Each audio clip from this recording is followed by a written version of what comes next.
Alors, bonjour, chers frères et sœurs et amis en Jésus-Christ. Ça me fait plaisir de vous accueillir pour cette première méditation d'une série de 10 qu'on retrouve entre autres dans le fascicule de la paix de Dieu qui est disponible à l'Église gratuitement si vous l'avez pas déjà. Donc, je vous encourage à l'avoir, qui est directement à l'entrée auprès de l'accueil. Et donc, j'ai l'honneur d'introduire cette première méditation avec vous qui nous prépare, je l'espère humblement, à passer à travers la fête de Pâques qui a lieu dans un peu plus d'une semaine. Et le texte d'aujourd'hui touchait l'Évangile selon Marc, le chapitre 10, les versets 35 à 45, qui est un peu un passage clé pour résumer ou qui permet d'expliquer beaucoup l'ensemble de l'Évangile selon Marc. Et on voyait dès le début que dans la méditation, ce qu'on a cette image d'un artiste qui peint. Il commence à peindre un tableau et ça semble extraordinaire, ça semble beau, mais tranquillement, on voit que les choses ne semblent pas s'agencer comme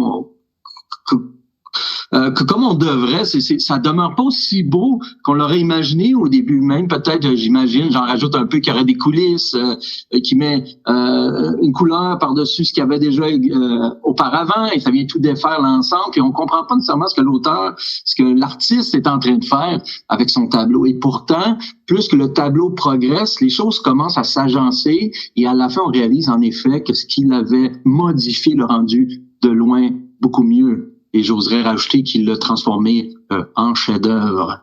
Et cet exemple-là nous permettait justement de faire cette transition vers les disciples. Les disciples s'imaginaient la venue de Christ, celui qui est loin de l'Éternel, celui qui est choisi de Dieu, le Fils de Dieu, celui qui était promis, qui allait remporter enfin la victoire, qui allait les délivrer de ce fardeau qui était l'armée romaine, et leur espérance était réelle dans le Christ, dans ce Sauveur. Cependant, ils ont été assez déçus lorsqu'ils voient que ce que Jésus entreprend commence à amener plus de problèmes. Et comment qu'on va renverser l'armée? Comment qu'on va faire pour conquérir, pour régner? Comment le royaume de Dieu va s'établir ici-bas? Parce que finalement, Jésus finit par aller à la croix. Et là, tout leur espoir tombe. Ils n'ont plus compris rien, ils sont complètement dans le désarroi. Ils disent, qu'est-ce qui se passe ici? Et on voit que Jésus était venu vraiment pour modifier leur pensée, pour démontrer que le royaume de Dieu est bien autre chose que ce à quoi, en tant qu'humain, souvent on espérerait, ou qu'on peut voir, ou même qu'on est prêt acharnement, malheureusement, à défendre un point de vue ou des idées qui ne sont pas de Dieu. Dieu va bien au-delà. On avait besoin d'une plus grande délivrance, bien sûr, qui nous amène à Pâques. Et pourtant, Dieu a changé les projets de chacun de ses disciples-là. Eux qui comprenaient pas, au fur et à mesure, ils ont été tous dispersés, découragés. Et après la résurrection, on voit que les années qui ont suivi, ils ont tous fini martyrs pour l'Éternel, pour le royaume de Dieu. Leur pensée avait complètement été renouvelée. Ils avaient enfin compris par la grâce, par l'Esprit Saint, justement, quelle était la beauté du royaume de Dieu, la volonté de Dieu, et ce pourquoi le Sauveur était réellement venu, pour enlever cette captivité qui était de loin beaucoup plus que physique, mais qui était pour leur âme, dans le fond. Et cette conclusion-là, dans leur projet de faire confiance en Dieu, dans ce qui semblait dépérir, mal fonctionner, et pourtant portait vers la victoire, vers cet acte où ce que l'humanité a connu, la plus grande victoire, bien sûr, par Jésus-Christ, cette victoire sur la mort à la croix.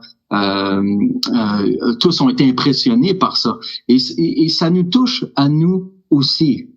On voit dans le fond que le problème qu'avaient les disciples, on peut voir que c'est la même conclusion que pour nous. On n'a pas juste un problème en réalité, c'est qu'on est complètement brisé, on est pété de partout. On a besoin d'être refait, le cœur a besoin d'être changé. On voit cet exemple des disciples qui se disputaient de savoir qui serait le plus grand, qui serait à la droite, à la gauche de Dieu, de Jésus, lorsqu'il régnerait, ce genre de choses-là. Et on peut très bien s'identifier à eux, parce que nous aussi, dans le monde qu'on connaît, c'est en pilant sur la tête des autres ou en s'élevant qu'on grandit un peu, ou qu'on prend de l'importance, ou qu'on va chercher notre identité. Malheureusement, c'est le moyen de progresser dans ce monde. Et c'était la même chose à l'époque de Jésus. Mais encore une fois, Jésus vient tout chambouler. C'est là qu'on voit au verset 43 et 44 de Marc 10. Il dit, ce n'est pas le cas au milieu de vous, mais si quelqu'un veut être grand parmi vous, il sera votre serviteur. Et si quelqu'un veut être le premier parmi vous, qu'il soit l'esclave de tous. Mais ça vient encore une fois tout nous défaire. Comment ça être l'esclave de tous? Comment ça être le serviteur si je veux être le plus grand?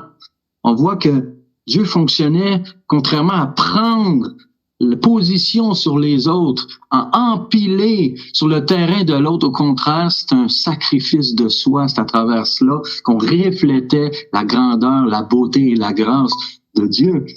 Et ça a été rendu possible, tout cela. Comment en arriver là simplement et uniquement par l'œuvre de Jésus-Christ à la croix? Ce qu'on se rappelle de Pâques, cette humilité-là a été démontrée à la croix. Elle est acquise à travers lui aussi. On a besoin que Jésus vienne justement sur cette croix pour nous permettre enfin de ne plus être centré sur soi-même, mais être en mesure de redonner comme Christ nous a donné.